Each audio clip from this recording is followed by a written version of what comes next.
On le dresse comme un héros de la reconquête chrétienne de l'Espagne, appelé communément aujourd'hui Reconquista.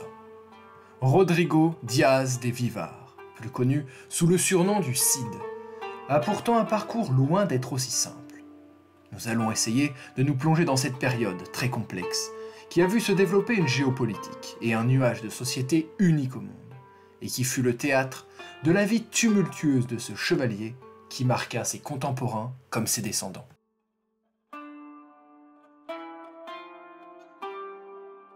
Parler du Cid, c'est avant tout parler de l'Espagne, qui, au moment où notre histoire commence, au XIe siècle, n'existe pas encore. Les grandes migrations et invasions barbares ont mis fin à l'Empire romain, et ont laissé place dans la région à un chaos de petits royaumes querelleurs. Au début du 8e siècle, la dynastie des Omeyyades entre dans l'arène et s'y forge une place solide. Ce peuple musulman, venu des rives sud de la Méditerranée, va conquérir la majeure partie de la péninsule ibérique. Et son importance sera tellement grande qu'un califat, ce qui est l'équivalent d'un royaume chez nous, mais le califat désigne aussi l'entité politique. Eh bien, ce califat s'installe petit à petit à Cordoue, et il devient même indépendant de Bagdad, la capitale du monde musulman. L'islam n'a cependant pas conquis toute la péninsule. Au nord, des royaumes chrétiens résistent, notamment grâce à l'aide militaire venue d'outre-Pyrénées. Ils entreprennent petit à petit une poussée vers le sud, connue sous le nom de Reconquista, la reconquête en espagnol.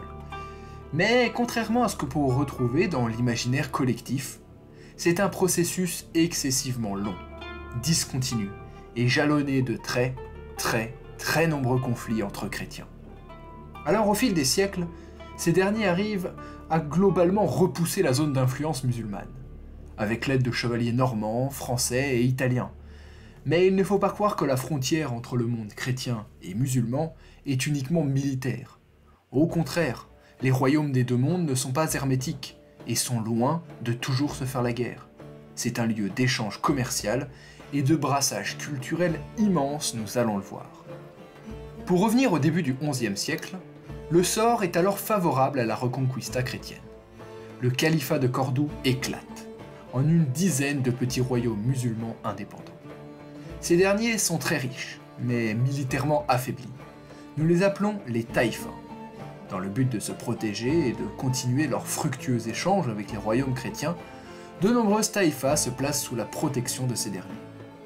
En échange, cette relation qui s'apparente à une relation de vassalité, les taïfas versent un tribut bien juteux. Et donc, vous l'imaginez assez bien, les royaumes chrétiens vont vite rentrer en concurrence pour placer sous leur aile le plus de petites taïfas possible. Et l'un d'eux, le plus puissant, émerge, le royaume de Léon et Castille, dirigé depuis 1037 par Fernando Ier. C'est dans ce contexte, plutôt confus vous en conviendrez, que Rodrigo voit le jour, autour de 1045, non loin de Burgos, alors capitale de la Castille. Alors, déjà nous allons écorner une première page de la légende du Cid. Non, il n'est pas issu d'un humble foyer, mais bien d'une famille riche, qui au contraire est plutôt proche de celle du souverain. Et c'est donc en tant que noble qu'il va grandir. Et comme la tradition le veut, il prend la place de son père à sa mort, au sein de la cour même du roi Fernando Ier. Et il grandit alors aux côtés du prince aîné, Sanché, et bénéficie d'une éducation poussée aux lettres et aux armes, afin de devenir chevalier. Donc, si vous prenez d'un côté un chevalier, qui de par son rang sera intimement lié au conflit de ces terres, et que dans l'autre main, vous regardez le contexte géopolitique de la péninsule, vous comprenez que sa vie n'est pas faite pour être un long fleuve tranquille.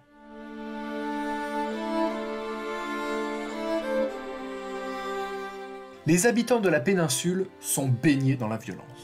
Chacun vit dans un contexte de guerre quasi permanent. Rodrigo va bientôt y avoir le droit. En 1063, tout juste âgé de 18 ans, il doit prendre pour la première fois les armes en tant que chevalier. Pour défendre un roi musulman. Oui, un roi musulman, celui de la taïfa de Saragosse, qui est lié à Fernando de Castille. Et il est attaqué par le roi d'Aragon. Et c'est donc, aux côtés d'une armée musulmane, contre des troupes chrétiennes, que le Cid va faire parler une première fois sa rage au combat en remportant la bataille. 2 ans plus tard, Fernando Ier meurt. Selon la coutume, son royaume est séparé entre ses fils. Garcia reçoit la Galice, Alfonso le Léon et Sanché la Castille. Malheureusement, comme vous l'imaginez bien, cette coutume a un gros défaut. Elle amène souvent les frères à se battre l'héritage du père.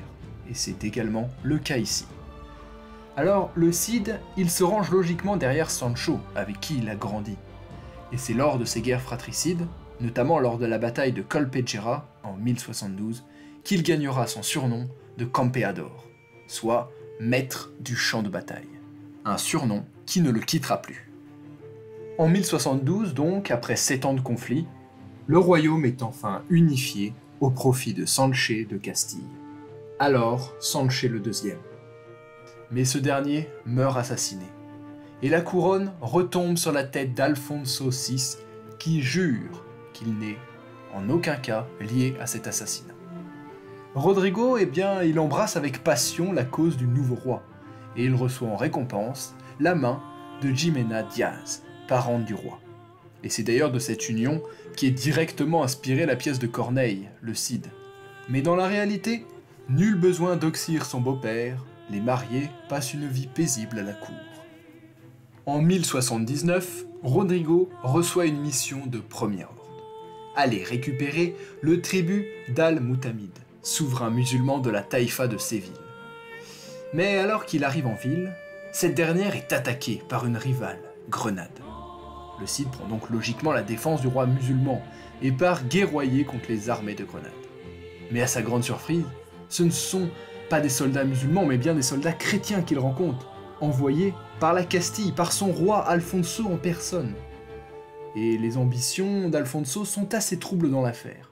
Mais quoi qu'il en soit, Roberto défait les troupes castillanes et rentre chez lui, le devoir accompli. Cette histoire lui vaut les foudres de la moitié de sa cour, à l'origine de la manœuvre de Grenade. Et on voit donc déjà à quel point la situation est complexe dans cette partie du monde. Et cela n'a pas fini de jouer des tours à Roberto.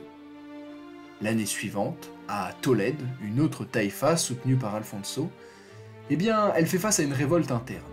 Et cette rébellion s'exporte au royaume castillan. Roberto doit donc intervenir, et après avoir maté les révoltés, il les poursuit jusqu'en terre musulmane. Les soldats qui l'accompagnent sont loin d'être des anges, et les exactions commises par ces derniers mettent à mal les relations entre Castille et sa taïfa. Cette deuxième faute consécutive le fait tomber en disgrâce.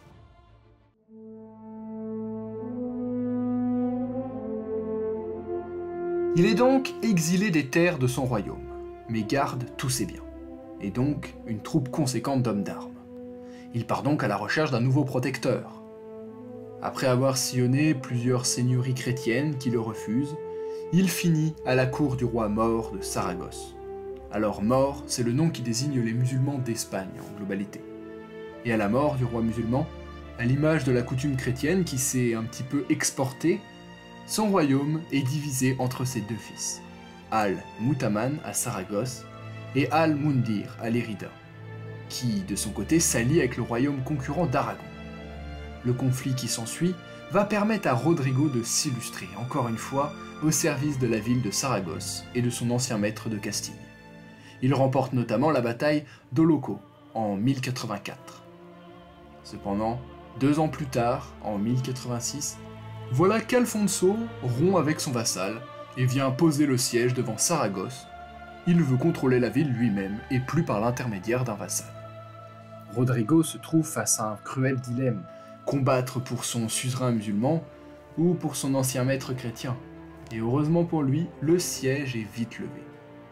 Alfonso doit partir vers le sud, repousser une expédition venue d'Afrique. En effet, depuis 40 ans, le nord-ouest africain est le théâtre de l'expansion fulgurante des Almoravides, des musulmans rigoristes qui se sont rendus maîtres d'une grande partie du monde islamique. Certaines taïfas d'Espagne font appel à eux pour les protéger de l'appétit des royaumes chrétiens, et notamment de celui castillan qui a déjà capturé Tolède l'année passée et qui s'apprêtait à le refaire à Saragosse. l'armée chrétienne d'Alfonso, qui est partie de Saragosse, est écrasée sans appel par les musulmans à Sarrajaz. Mais des revers contre les Berbères en Afrique empêchent les Almoravides d'utiliser leur avantage et ils se retirent pour défendre leur propre terre.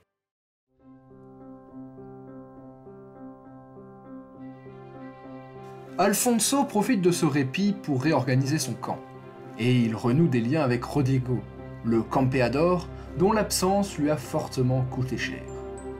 Ce dernier rentre donc en grâce et se voit confier la défense du Levant espagnol, plus précisément de la place forte stratégique de Valence. Le vassal musulman de Castille y est en difficulté. Et voilà donc à nouveau notre chevalier combattant au service d'un roi mort contre des armées chrétiennes venues des Barcelone, mais aussi contre des armées musulmanes de son ex-protecteur de Saragosse, qui est maintenant en guerre contre Castille. Oui, je sais, c'est compliqué.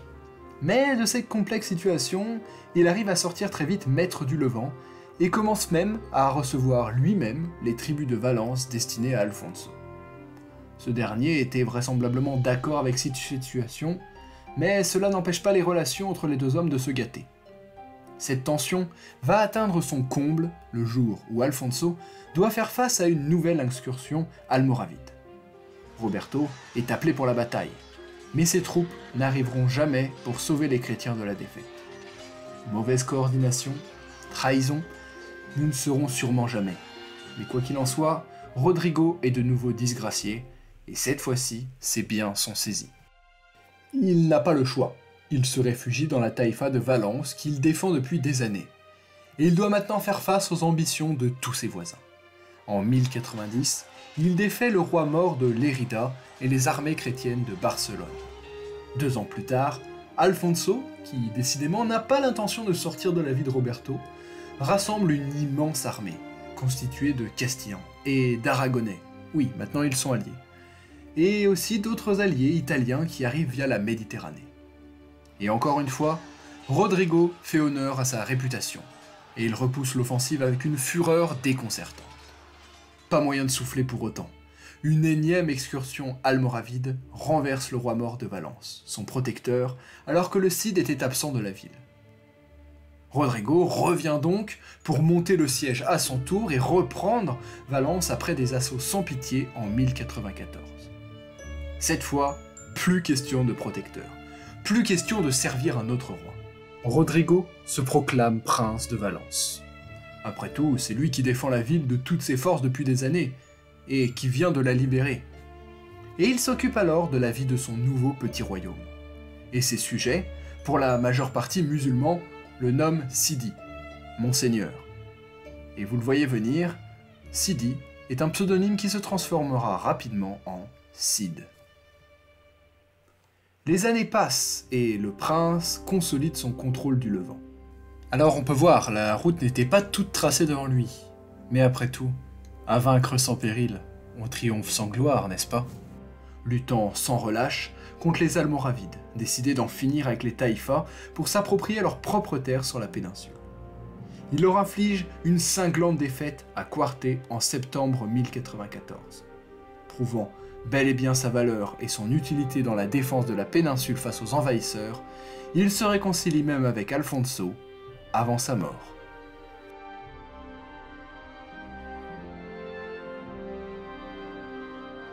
C'est donc invaincu durant toute sa longue carrière et maître sur ses terres que Rodrigo, dit le Cid, s'éteint à l'âge de 54 ans en 1099. Il laisse sa veuve défendre la ville encore 2 longues années, avant que cette dernière tombe finalement aux mains des Almoravides. Cette chute posthume cependant n'entame en rien la légende. L'échec de l'offensive musulmane et la Reconquista qui reprend assez rapidement, dont la Castille est la première bénéficiaire, placent l'effet d'armes du Cid au premier plan. Et d'ailleurs, si on observe bien, ce sont même les musulmans qui évoquent en premier le Cid et ses exploits militaires. Puis, la figure est reprise par le monde chrétien, via notamment la Historia Roderici, de la fin du XIIe siècle, et le fameux Cantare de Mio Cid. Les chrétiens de la péninsule ont trouvé en lui la figure parfaite pour incarner la Reconquista. La légende s'étoffe petit à petit d'une multitude d'anecdotes et va naviguer sur les différents courants culturels de l'histoire. Ainsi, au siècle d'or espagnol, l'homme d'armes passe au second plan, derrière l'amant parfait. En France, au XVIIe siècle, il revient sur le devant de la scène, avec la tragicomédie mondialement connue de Corneille. Corneille va créer un personnage fictif à partir du Cid, en reprenant tous les éléments de la légende, que peuvent être l'amant parfait, avec sa femme Jimena, avec qui il est resté toute sa vie, mais également son courage et sa détermination. Et il continuera d'alimenter les textes du romantisme espagnol jusqu'au XIXe siècle. Et même la plume de Victor Hugo lui dédiera un poème lyrique. Il faut attendre le XXe siècle, et le prisme de la réalité historique, pour venir écorner un petit peu le mythe. Certains historiens viennent se pencher sur ces nombreux changements d'allégeance, et d'autres le décrivent même parfois comme un mercenaire vendu au plus offrant qui aime avant tout juste se battre. Alors, que faut-il en penser? Violent? Oui, il l'a sûrement été. Mais en même temps, dans le contexte dans lequel il a vécu, il y était un petit peu obligé. Son rang de chevalier l'a amené sur les champs de bataille tout au long de son existence. Traître ou mercenaire, là il faut faire peut-être plus attention. Il évolue dans un contexte très particulier, et se battre en tant que chrétien pour le compte d'un royaume musulman, contre d'autres chrétiens, est très courant dans la péninsule. Et l'inverse également d'ailleurs. La vie du Cid met en fait la lumière sur une réalité trop souvent éclipsée. Non, la Reconquista ne se résume pas à une guerre sainte entre chrétiens et musulmans. Enfin, pas au premier abord. Ces deux derniers ont souvent et pendant très longtemps préféré la coopération. Durant des centaines d'années, les royaumes chrétiens s'alliaient aux musulmans pour combattre leurs frères et inversement. C'est au final aussi des raisons territoriales et économiques qui ont poussé les royaumes chrétiens du Nord à reconquérir petit à petit la péninsule. Le prisme de la religion est certes important de la Reconquista, mais il est loin d'être unique. On peut noter d'ailleurs que la péninsule est à l'époque une terre plutôt favorable au multiculturalisme et à la coexistence. Les chrétiens vivent à peu près bien aux côtés des musulmans, mais aussi des juifs qui y sont acceptés.